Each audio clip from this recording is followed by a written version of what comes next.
Rastet e bullizimit ndaj Malret Kocerit në Big Brother VIP, kur qetësia përballet me dhunën verbale.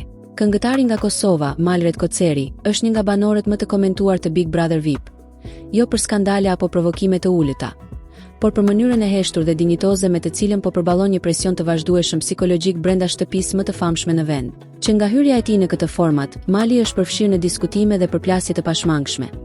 Por ajo që ka rënë më shumë në sy është mënyra se si ai është vënë vazhdimisht në shënjestë nga disa banorë, konkretisht Selin dhe Miri.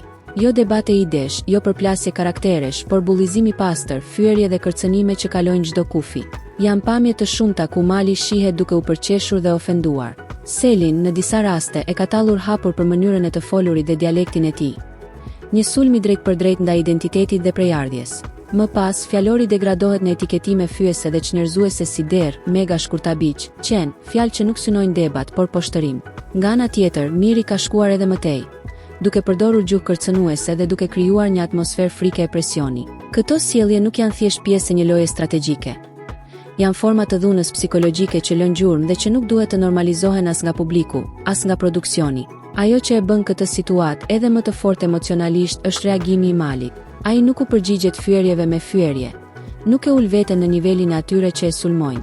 Qëndrimi i tij i qetë, mënyra e matur e të folurit dhe refuzimi për të shpërthyer janë në vetvete një formë force. Në një ambient ku zhurma, agresiviteti dhe dominimi verbal shpesh shpërblehen, Mali zgjedh heshtjen dhe dinjitetin.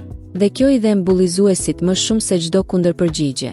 Bullizimi është gjithmonë shenjë dobësie, jo force. Ai lind nga pasiguria, nga frika se dikush tjetër, pa bërtitur, pa shar, pa kërcënuar, mund të duket më i fortë. Mali nuk ka nevojë të ulë të tjerët për t'u ndjerë dikush. Prania e tij e qetë është një pasqyrë që u nxjerr në pashëmtinë atyre që zgjedhin dhunën verbale si armë. Tashmë mbetet për t'u parë nëse produksioni i Big Brother VIP do të reagojë dhe do të vendosë drejtësi përballë këtyre rasteve të përsëritura. Sepse loja mund të jetë strategji, por bullizimi nuk është argëtim. Ndërsa Mali me qetësinë e tij po tregon se dinjiteti nuk bërtet, por qëndron. Dhe shpesh është pikërisht kjo qetësi që fiton respektin e publikut. Faleminderit që qëndruat me ne deri në fund të videos. Mendimi juaj ka rëndësi, ndaj na tregoni në komente çfarë mendoni për këtë situatë dhe kush sipas jush po thot të vërtetën. Mos harroni të bëni subscribe, ta pëlqeni dhe ta shpërndani me miqtë tuaj që kjo histori të shkojë sa më larg. Mbështetja juaj na motivon të sjellim për ju përdit përmbajtje edhe më interesante. Faleminderit që jeni pjesë e kanalit ton.